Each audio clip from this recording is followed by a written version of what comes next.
Hi friends, welcome to Fidi moms. இன்றைக்கி நம்ம ஃபைடி மாம்ஸில் என்ன பார்க்க போகிறோன்னா ஒரு வெஜிடபிள் சமோசா தாங்க. அதுக்கு தேவையான பொருட்கள் என்னென்னங்கிறத பார்க்கலாம். ஒரு பெரிய உருளைக்கிழங்கு, ஒரு பெரிய கேரட், இதை நான் வேக வச்சு எடுத்து வச்சுருக்கேன். எல்லோரும் மைதாவில் பண்ணுவாங்க, நாம் இன்றைக்கி கோதுமை மாவில் பண்ணலாம். ஒரு கப் கோதுமை மாவு, ஒரு பெரிய ஆனியன் கட் பண்ணி எடுத்திருக்கேன். அடுத்தது ஒரு டேபிள் ஸ்பூன் அளவுக்கு வரம் மிளகாத்தூள், வரம் மல்லித்தூள், அப்புறம் கரம் மசாலா தூள், இது மூணும் ஒரு டேபிள் ஸ்பூன் எடுத்துக்கலாம். தேவைக்கேற்ப உப்பு. இப்போ இது எப்படி செய்கிறதுங்கிறத பார்க்கலாம். இப்போ நம்ம ஒரு பவுலில் கோதுமை மாவு போட்டுக்கலாம்.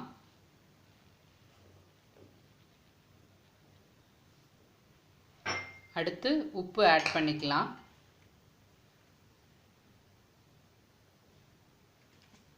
அடுத்து நம்ம இதுக்கு அளவாக நல்லா டைட்டாக பிணையணும். அளவாக தண்ணி ஊற்றி கெட்டியாக பிசைஞ்சிக்கலாம். சப்பாத்திக்கு சாஃப்டாக பிசைவோம், இது கொஞ்சம் கெட்டியாக பிசைஞ்சிக்கலாம். இப்போ நம்மளுக்கு மாவு ரெடி ஆகிடுச்சுங்க. சப்பாத்தி மாவு மாதிரி இல்லாமல் பூரி மாவு மாதிரி நல்லா டைட்டாக பிசைஞ்சு வச்சுருக்கோம். இப்போ நம்ம ஸ்டஃபிங்க்கு தேவையானதை ரெடி பண்ணிக்கலாம்.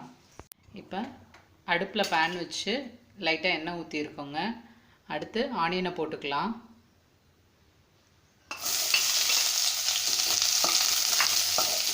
ஆனியன் கொஞ்சம் ஃப்ரை ஆனதும் நம்ம ஓரளவுக்கு மசிச்சுட்டு, ரொம்ப மசிக்க வேண்டாம், அப்புறம் நம்ம இதில் கிளறப்போ கொஞ்சம் மசிப்போம். அதனால் லைட்டாக மசிச்சுட்டு வெங்காயம் நல்லா ப்ரௌனிஷாக ஆகிற வரைக்கும் விட்டு அப்புறம் காயை ஆட் பண்ணலாம். இப்போ ஆனியன் கொஞ்சம் ப்ரௌனாக வந்துருச்சுங்க. இப்போ நம்ம காயை ஆட் பண்ணிக்கலாம்.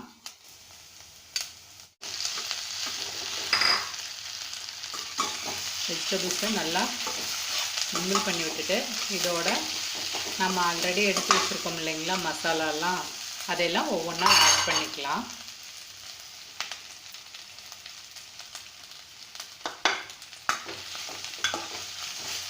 நல்லா கிளறி விட்டுக்குங்க.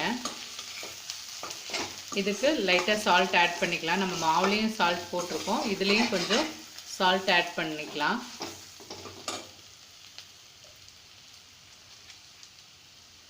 ஒரு 5 மினிட்ஸ் அளவுக்கு வதங்கட்டும். இப்போ இது ரெடி ஆகிடுச்சு. இதை ஸ்டஃப் பண்ணி எப்படி பொரிக்கிறதுன்னு பார்க்கலாம். இப்போ நம்மகிட்ட இருக்க மாவில் இப்படி ரவுண்டாக எடுத்துட்டு நம்ம லேசாக தேய்க்க ஆரம்பிக்கலாம். இந்த மாதிரி லைட்டாக மாவு போட்டுட்டு பூரிக்கு நம்ம மொத்தமாக தேய்ப்போம். ஆனால் இதுக்கு ரொம்ப லேசாக இருக்கணும்.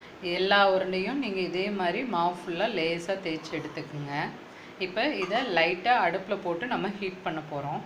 இப்போ அடுப்பில் தோசைக்கல் வச்சிட்டோம், லைட்டாக ஹீட் ஆகிடுச்சு. இப்போ இந்த ஹீட்டில் நம்ம இதை போட்டுக்கலாம்.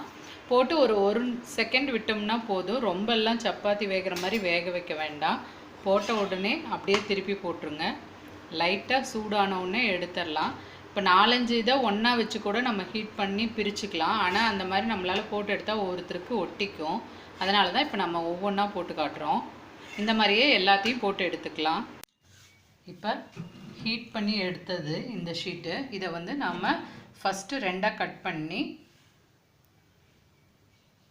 அப்புறம் மறுபடியும் அதை நடுவில் ஒரு கட் பண்ணணும்.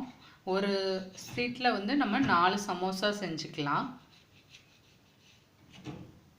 இப்போ மறுபடியும் அதை நடுவில் கட் பண்ணிக்கோங்க.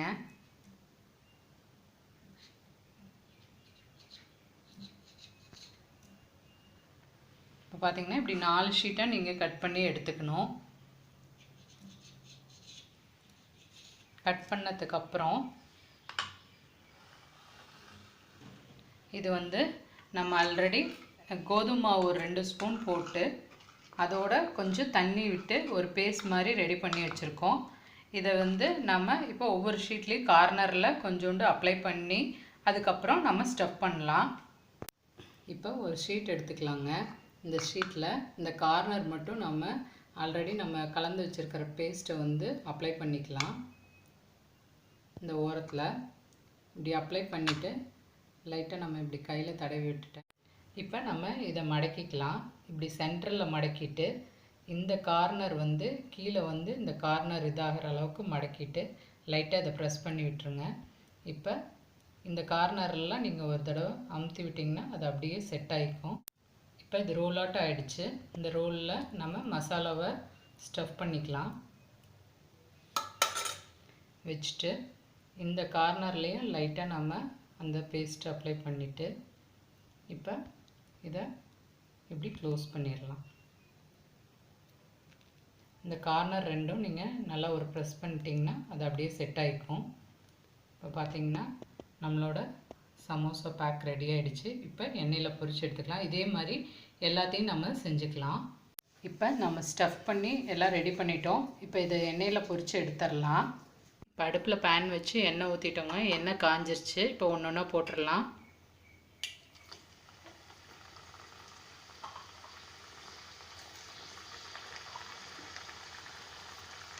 இப்போ இது பொரிச்சு எடுத்தோம்னா நம்மளுக்கு சமோசா ரெடிங்க. இப்போ நல்லா வெந்துருச்சுங்க. இதை எடுத்துடலாம். இப்போ சர்வ் பண்ணிக்கலாம். இப்போ நம்மளோட கோதுமை சமோசா ரெடி ஆகிடுச்சுங்க. ரொம்ப கிறிஸ்பியாக வந்திருக்கு பாருங்கள். ஈவினிங் ஸ்நாக்ஸுக்கு ரொம்ப ஏற்றது. குழந்தைங்களுக்கு மைதாவில் கொடுக்கறத விட இப்படி கோதுமையில் வெஜிடபிள்ஸ் ஆட் பண்ணி கொடுத்தீங்கன்னா ரொம்ப ஹெல்த்தியாக இருக்கும். செஞ்சு பாருங்கள். எப்படி இருக்குன்னு கமெண்ட் பண்ணுங்கள். பிடிச்சிருந்தால் லைக் பண்ணுங்கள், ஷேர் பண்ணுங்கள். இது வரைக்கும் நம்ம சேனலை சப்ஸ்கிரைப் பண்ணலைன்னா மறக்காமல் சப்ஸ்கிரைப் பண்ணுங்கள். தேங்க்யூ.